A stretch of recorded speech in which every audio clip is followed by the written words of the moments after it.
No bloco anterior, nós falamos sobre a construção de uma introdução, o que deve ter, o que não deve ter, os principais erros, dicas práticas também para a construção dessa introdução. E nesse bloco nós vamos falar sobre a construção do desenvolvimento, o que deve ter no desenvolvimento de uma redação argumentativa.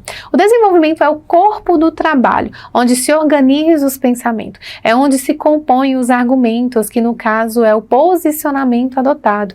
Então, se na introdução nós fazemos um breve pincelar do que nós vamos discutir, fazemos uma breve apresentação, esse é o momento no desenvolvimento de você desenvolver as suas argumentações. É o momento de você aprofundar as suas informações sobre esse assunto. Então, compõe os argumentos que, no caso, são os posicionamentos seus que vão ser adotados.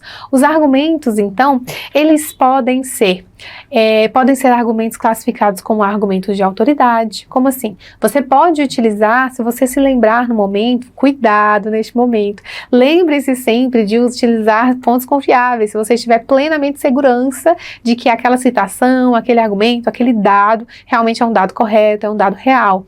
Ou então, se você vai utilizar do texto base, de apoio da sua redação, que você dê referência ao texto base, para não parecer um plágio. Então, muito cuidado, porque o plágio, ele é extremamente penalizado, isso pode prejudicar muito no momento da sua escrita, da sua correção. Então, os argumentos, eles podem ser classificados como argumento de autoridade, pode ser classificados como argumento por ilustração. O seu argumento, ele pode ser um argumento lógico, ele pode ser um argumento de uma prova concreta. O seu argumento, ele pode ser um argumento de competência linguística. Entende? Existem diversas possibilidades de você argumentar sobre determinado assunto, sobre determinada informação, a partir de uma profundidade e fazendo com que essa argumentação ela seja plausível, seja uma argumentação de fato concreta. O argumento por autoridade, como eu estava dizendo, é aquela citação de frase ou pensamento de autor de determinado tema ou questão.